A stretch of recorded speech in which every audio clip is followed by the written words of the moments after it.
in the front.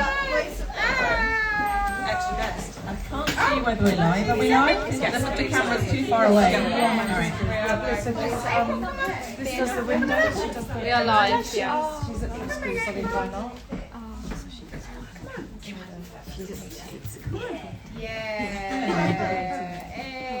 Thank you to everybody for joining us here in Herne Hill at Lowie, and hello to everybody at home. And I can see there's questions, but I can't read them. Even with my glasses on, I couldn't read them. Quite far away. But on my couch today, I'm Ali Clifford, incredibly busy, and on my couch today I have Bronwyn Herne Hill. I am the founder and owner. It's the connection. Oh, okay. So bear with us, we have a slight issue with connection, but it'll be fine. So I guess well, we've got a couple of reasons we're here. It's Fashion Revolution Week. Sure is. And it's Earth Day tomorrow. Sure is. Earth Month, in fact. So that seemed a good reason as any to meet and chat and introduce these two amazing female founders. So maybe we'll start with you, Bronwyn, as we are in your store, and you can introduce yourself, and you've done that already, but tell everybody who you are and what you do and why. Sure. So I'm Bronwyn Herne Hill. I started Lowie in 2002, but not till September, so we will be having our 20th birthday in September. And we make sustainable fashion, and we sell it as well. And we've got a lovely store in Herne Hill, and it's actually our first birthday at this new store in Herne Hill. Happy birthday. Thanks. Looks lovely. And a really interesting collection of your products mixed with other ethical fashion. Yeah, so we have about 50% our own brand. We make maybe 40 products a season, and then we stock other sustainable brands that we hand pick. Colourful, we like colour. Well, yeah, check us Yeah, out. love a bit of colour. We're all styling it up today with this, as this With all Lowie. from this season. This is all this season's Lowie. Yeah. Okay. We love it. Someone's feeling left We out. love it. And Anna, so you're stocked here, and I'm familiar with your product, but perhaps the people here and at home would like to know a bit more about your product and Sure. So yeah, as I mentioned, I'm Anna, and I co-founded Upcircle with my brother Will 6 years ago.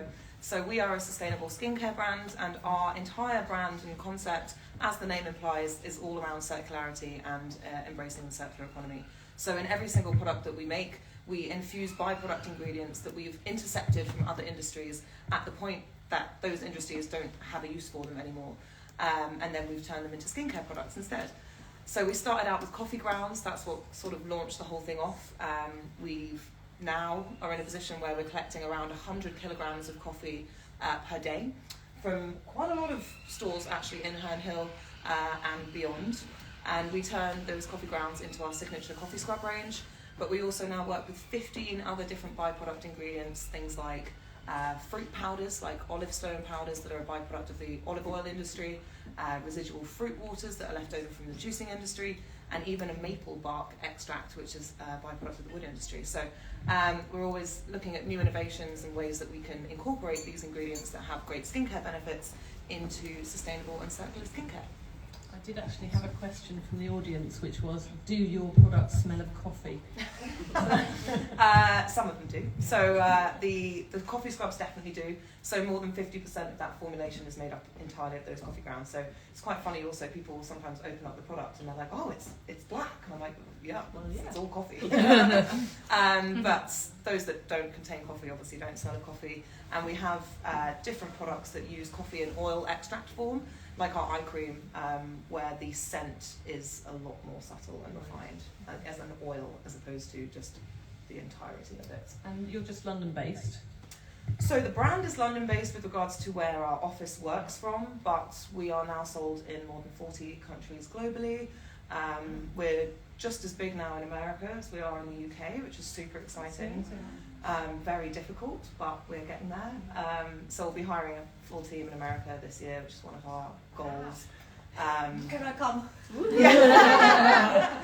I'd rather you go than me, to be honest. Yes. So we're based out of London, and most of our operations happen here. But we're very fortunate to have lots of stockists that help us spread the word about what we're doing and our kind of brand story much further afield than we are. But ultimately, all the coffee grounds that you collect are from cafes in London. Yes. With the coffee, that all comes from London. We do get requests from all over the place, but in terms of the efficiency of collecting it, London is where we are based for now. And as you can imagine, there are probably tens of thousands of coffee shops in London, so we've got more than enough. Well, while we're touching on circularity, as you mentioned earlier, both of you are sort of working within that arena, because you also often offer a lifetime repair for your garments. Yeah, free repairs for life. Yeah. We have a lovely lady called Jo who lives in South London. She comes in about once a week, so people can bring in their clothes that from our own brand, and we will fix them as best we can.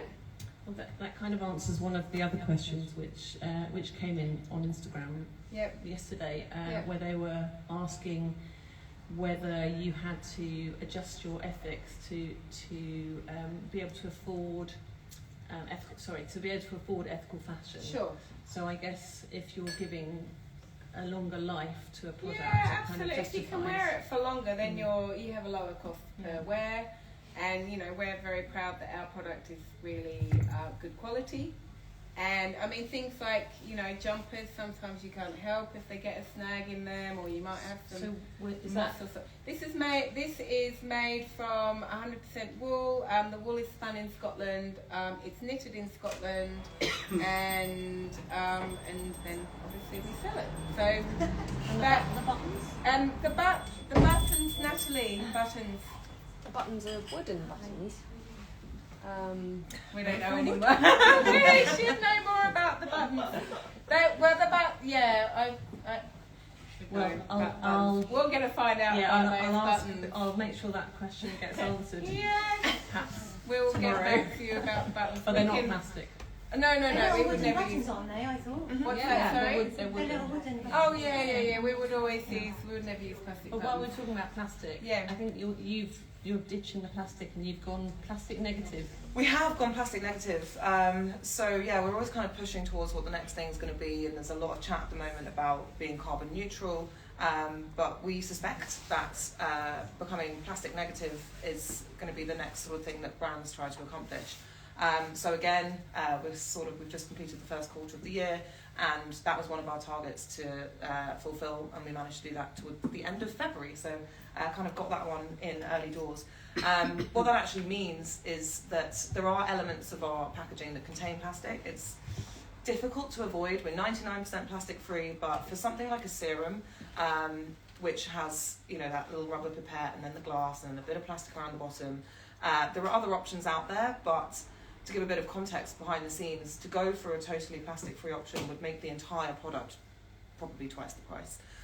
And we really feel strongly about making sustainability not just something that a tiny proportion of people can actually afford. So everybody. Yeah, exactly. Yeah.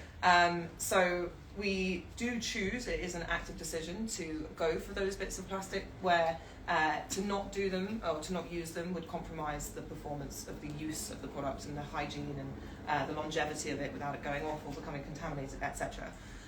There's also indirect, so that's direct plastic, and then you have indirect plastic, which is for your broader operations. So, for example, receiving a pallet or a box of stock where another supplier has chosen to use plastic tape or bubble wrap or whatever, where no matter how much you beg them not to, they will do it. We have the same issue. Please don't, and they will, because it's half the price. Yeah.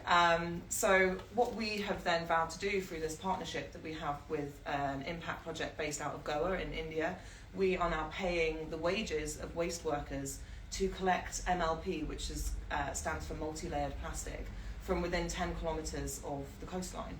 And we are paying so much that they are able to remove twice as much plastic as our broader operations use, both directly and indirectly. And that's something we will continue to do annually. So that's what plastic negative actually means. A really nice kind of win for us. Things like coffee bags and things like that, which are then pulled out, and they use them for fuel? Yeah. So there are other businesses out there finding really innovative ways to minimise coffee waste, because it's something that's going to continue to be incredibly popular. We're all obsessed with it all over the world. And from an industry perspective, they are producing like 10, 15, 20 kilograms per day, and they have to get these specific plastic bags from the council, which they have to pay a lot of money for. I think they're like £15 a bag or something. And then they get disposed of at landfill. And it's in these plastic bags that the coffee rots, and when it rots it produces methane, which is a greenhouse gas. So coffee has this relatively unknown negative environmental impact that most consumers would not even know about, because of course if you're making your own in a cafetiere at home, it can aerobically degrade if you put it with your compost or on your plants, and there's no problem there. But at industry level it's a different story. And so let's move from India to some of your production, which you've got some in the UK, Scotland, and then we've got some in Europe, in Bulgaria. We have some in India. We have some in the Far East. And so, for example, like this collection. So how many different garments would you? So we've made 4 different garments out of that particular print. We have a skirt, we have a dress, and we have a padded boxy jacket. It's really nice. It is. It's very nice, and this is made from a lyocell, which is Nettie's holding one up, but we're not going to turn the camera around. Find it on the website if you're there. It's made from a lyocell, which is cellulose fibre, eucalyptus mostly. So it feels quite silky, but it's actually biodegradable, and it's a great fabric because it has a lot of uses that used to be people, that brands, a lot of brands are still using polyester, nylon, and then stuff, carbon positive. So whereas this is not. This was this one I'm wearing is a small. So you small, medium, and large. We just do 3 sizes in our collection. And do you have plans to go larger? We don't. Our production is very small. Some, for example, that blouse, I think we made only 20 pieces. So I mean, it's just. She's telling. I know. I've got Mems in the store. She's telling me about the big sizes. I mean, we've got like these drawstring dresses, for example. I mean, our size large will fit up in a size 20. It depends on the style. So just because we're so, we have such small production. Our factories are brilliant. With actually producing such small quantities for us. We're very lucky to have those partners, so at the moment we can't. No, but there's scope. And there is as you were saying, some of the larger dresses. We have a lot of drawstring dresses for that particular reason. Good. So that they can fit lots of different bodies. And do you think that you'll be pulling more production back into the UK? Well, we're trying. In fact, I've been speaking with a knitwear manufacturer this week about getting some more product made in the UK, but obviously it is more expensive.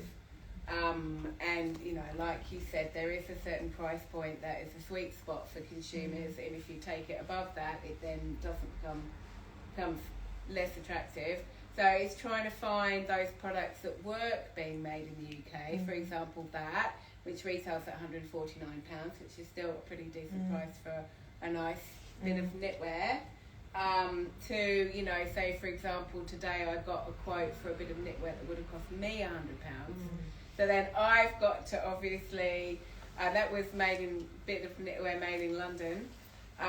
We've obviously got to get our margins on it. I have to pay my staff, and we pay a London living wage. We're part of that.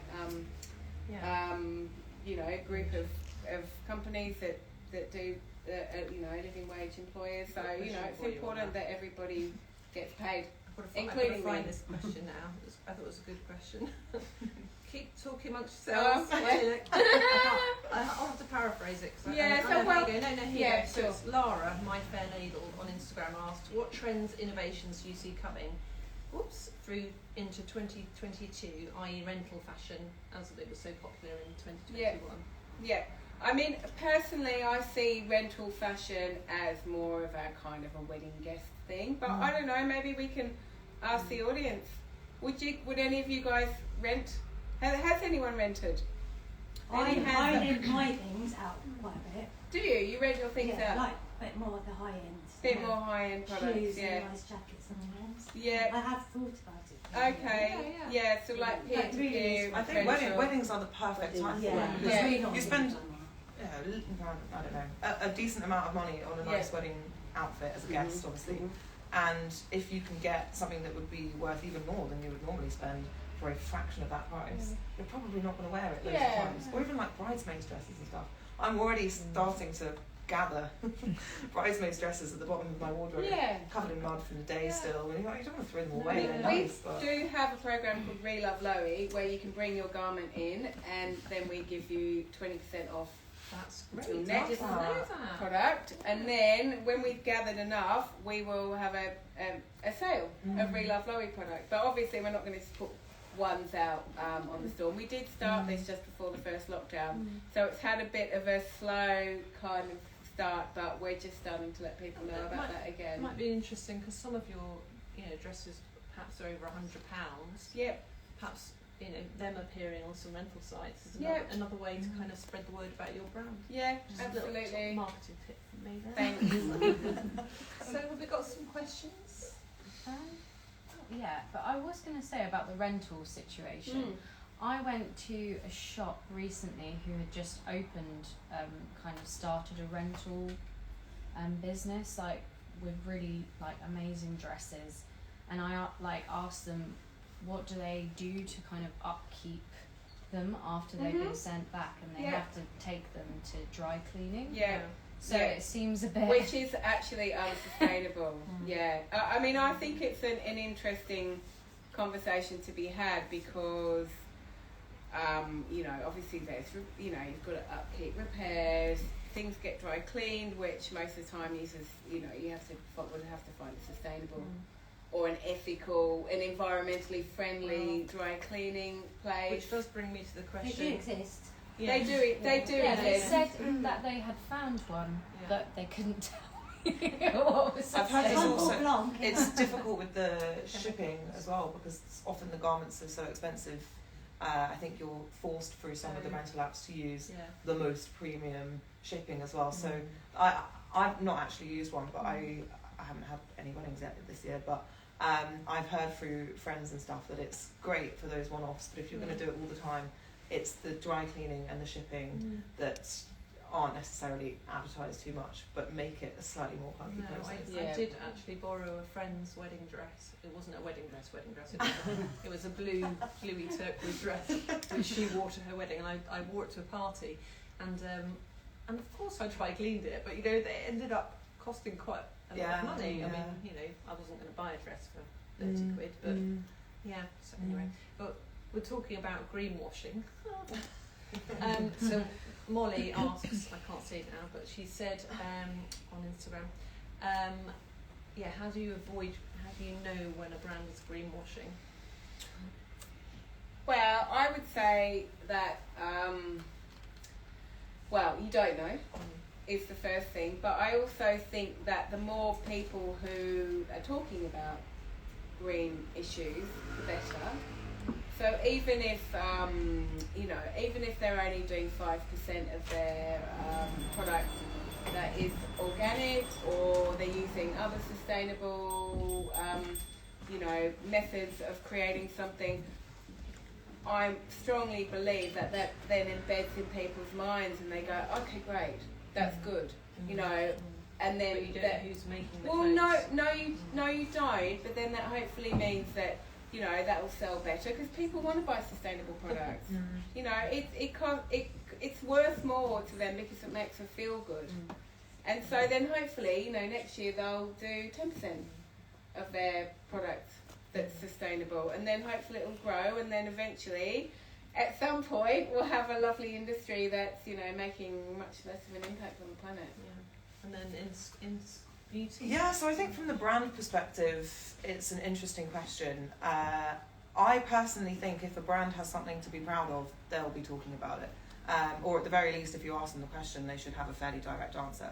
And also be willing to quantify it, like put numbers behind it. So, you know, if we're talking about salvaging ingredients, then okay, well, what weight have you saved, and how often? Or with our refill scheme, for example, so we do packaging returns as well, which makes both the, obviously, so we're famous for the circular ingredients, but we also accept packaging returns, which we then sterilise and refill as well. And we can put like actual numbers behind that, how many we're saving per weekend or per day, etc. So it's a tricky one. I think the easy answer is to say look for certifications, but also for a brand like us, that's a very complex issue because unfortunately... And expensive. And expensive. That's the other thing I would say is it's a work in progress and that these things take time.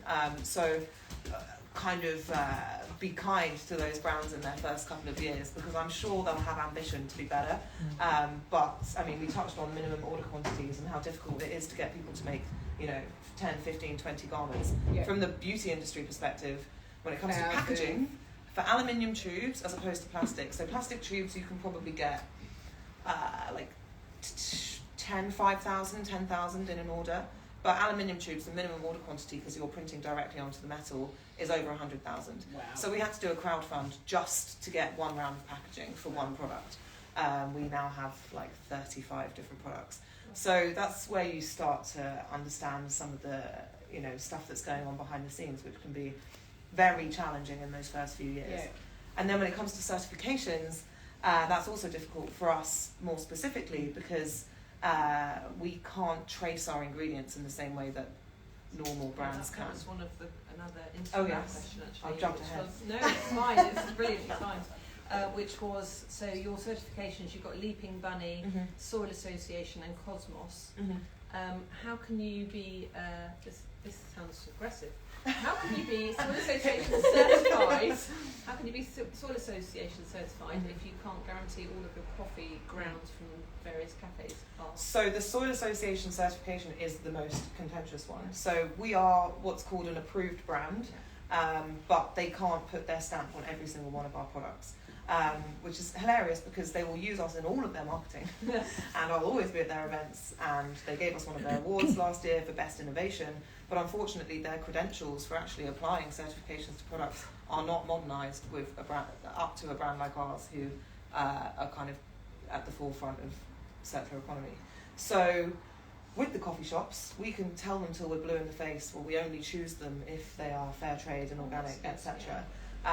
But for them to certify that specific product, because the formulation is over 50% coffee, and that's the ingredient that we can't prove, those coffee shops would all also have to get Soil Association certification, which come with hefty annual fees per product. So it's impossible, but they work with us more broadly as a brand, and so at least there's support there. There's support there. It's an ongoing conversation. So do you think that you'll look to do B Corp, or have I missed it? Yep, we are. We're kind of, the B Corp certification is mega. It's vast, isn't it? Yeah, we've got one of our member of staff has got that as like one of their projects that they're working on at the moment. So we should have that as one of our other 2022 goals. So we should have that in the next couple of months. And then the other one we're going for is Vegan Society. So again, it's one of those things where we've only used vegan ingredients from day dot, but each certification is very expensive. So Soil Association... And very time consuming from a staff point of view. It's not just you, you also have to start chasing every single ingredient supplier to supply all of the information. So it's, as they should be, they're thorough, because that's where otherwise you can slip through the net. But ask the questions of brands and they'll tell you, yes, we're entirely vegan, or yes, we're entirely palm oil free. Vegan friendly. Yes, but certification might take a bit longer. Yeah. So a couple more questions and then we can start to wrap it up. I'll go with favourites. So what's your favourite ever item of clothing? Oh, well, I just happened to Oh, bring I just some. happened to. I know, because I knew that this question was coming because someone had asked it online. So I just brought out a couple of things. This is, oh God, hope the dog doesn't hear you. What is it? The dog's getting really excited. That's it. This, I think I've worn this more than I've ever worn anything, and it's a bit dirty now, but every time I get like spaghetti stains on them, I get it like patched up. So all these little patches, this one here and that one and that one and that one have all been patched up. So I love that. Obviously, it's one of our wall things there.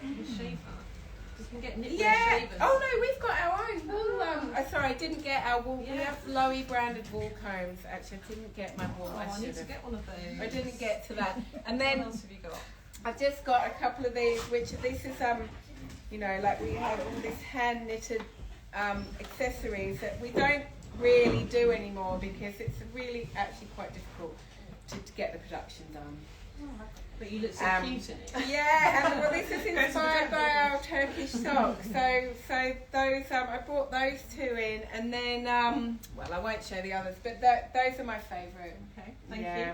And favourites? Oh, I should have brought mine up on stage. I completely forgot before I Oh, we came can up get here. them. Is there a cleansing balm up there? I feel like visually. Oh, I don't know if Oh, there is. Yeah, I think there is. Pick anything. I think Oh, we there is. got one. This is Perfect. actually one of my favourites, along with the serums. Yes. Which I is mean, better than any of the expensive serums. that's what we like to hear. Yeah. There we go. Same I quality. use the moisturiser and I love it. It's so I get asked what my favourite product is all the time, and it's an impossible question to answer. I definitely have those that I use every single day, It's and been so original. well, it changes. It changes with the seasons. But one of the ones that I don't, I can every time I open the pot, I just love it, and that is our cleansing face balm. It's made with powdered apricot, and it looks like that. Wow. So it's like the sun, and it smells incredible. It's got this sort of citrusy, Oh my God. almost lemon verbena Very good. vibe. And this product is completely waterless, so 100% natural. And it comes solid like that. Obviously the glass, not plastic, aluminium, not plastic. So completely plastic-free packaging. And as you apply the product, it melts as it warms on your skin. And as it melts on your skin, it lifts away all excess dirt, sebum, oils, sweat, and all makeup, including waterproof mascara. So at the end of the day, particularly on the weekends, to come in from a night and just, you look mad afterwards, but Shiny. it's always my go-to. I love using it. So yes, I'll go with the cleansing balm. So, any questions from the room? I've got a question. Yeah. I wrote it on the Instagram, but what's your opinion on sustainability being only available to a certain group of people, i.e. the sort of more wealthy people? Who are you asking in the world? this to? Well, I suppose both can answer. Well, I don't think that's true at all. Because you can wear your friend's clothes, you can go shopping in a charity shop, you can bring products back to get repaired. You know, it might be perceived to be, you know, for a certain group of people, but actually, you know, it just takes knowledge to, you know, I mean, the most sustainable thing you've got is the thing you've got in your wardrobe already. Yeah, my teenage son does lots of second-hand buying. Yeah, So it's charity. different, and he's got a massive shopping. wardrobe of clothes, and he's only buying that with pocket money. You know, well, not for me. I don't give him pocket money, but babysitting money. So he's not limited. Yeah, I definitely think we're trying to. So I was 22 when I launched the brand, and didn't have very much money. Still don't have very much money. Don't start a brand. But I vowed at that point that I wouldn't make products that I wouldn't have bought at that age. So our most expensive product at this point is $19.99, which for skincare that ticks all of those boxes of handmade, UK made, vegan, cruelty-free, organic, palm oil free, glass packaging, etc. is really hard to achieve, and it's us who take that hit. We don't pass that down to anyone else. Our margins are just much smaller than other brands. It's also a bit of a catch-22 because, as you mentioned, you do get feedback like, "Oh, I use your serum. I'm so shocked that it's as good as the expensive brands," because you see a serum for £15 and then you see a serum for £80 plus, and you assume that mine is lesser quality, which is frustrating from our side because the ingredients are identical. So there's a little bit of to and fro there, but ultimately we're able to grow quickly and get our products into way more retail spaces that appeal to way more people and push other less sustainable brands off the very limited shelf space in doing so. So we're doing what we can to try to make it more accessible. But yeah, it's difficult, but possible. I suppose also I was thinking more along the lines of what, whether or not you think clothing should be more expensive. Well, I kind of, in a sense, I actually kind of do. Yeah. I feel that the high street brands have let their clothes become so inexpensive that it then means that the people who are making them are not getting paid properly. They're having to use cheap materials and make it badly. And we are so used to, well, when I say we, I don't mean me, I mean, you know, general public out there, so used to paying such a small amount of their income for clothing that they then don't appreciate the value of it, and that, you know, that you should look after it, it should be good quality, you should repair it, and not just wear it once and give it to the charity shop. But, you know, it's great to buy from a charity shop, but really, you know, you should be choosing to buy something so that you wear it many times and love it. Well, it's kind of, I guess, similar, I guess. In regards to greenwashing, do you think a company like H&M could even be sustainable, ever be? I think they have to try. Yeah. I think that's important. And also, I actually think that they have, if they actually manage to do things like get their plastic out of their packaging, and, you know, I mean, I don't know if there's enough organic cotton in the world to, I mean, organic also has its issues, you know, to supply all of H&M, but, you know, they can be doing things like using lyocell instead of using, you know, petrol-based polyester and stuff like that. And I think it's really important that brands like that do it. And then considering it's Fashion Revolution Week, yeah, who will pay their staff too. Yeah. Yeah. The basics. Yeah, If we can pay exactly. London living wage in London for London staff. Absolutely. Not to mention those at the start. And but, you know, I think, yeah, I think the thing is the brands have to take their price point from there to there in order for consumers to go, oh, that's how much that costs. Not, oh, that T-shirt is £12 at H&M, but it's £4 at Primark, so I'm going to shop at Primark. I think, you know, it's a re-education needs to be done. Good. So I think that's probably all we've got time for. Yeah. And thank you very much for everyone coming. Thanks, tonight. everyone. And I think, is there a special code that people can use online today? No, everything's discounted 10% online for the whole week because it's our birthday. Excellent. I just want to say really massive thank you to Anna for coming in and joining us. It's so lovely to meet you. So I know you can buy your skincare here, but if you go onto your TikTok account, there's a special code. Is Yeah. I'm too old for TikTok. We do, however, have an Earth Day sale this weekend, and we've made a packaging to, first to hear it, launches at 8 a.m. in the morning for Earth Day, which is our eye cream, becoming plastic free. Again, all it has is a pump at the top, which previously had an element of plastic in it, but we've decided to switch that, and in doing so, which shows how little plastic we use in the first place, our entire brand is using 25% less plastic. So that launches at 8 a.m. in the morning, and then we're running a 20% off offer all weekend. So there's no code, just go on the website and it's free. And then when you run out, come here. So thank you and goodbye over there. So everyone, thank you.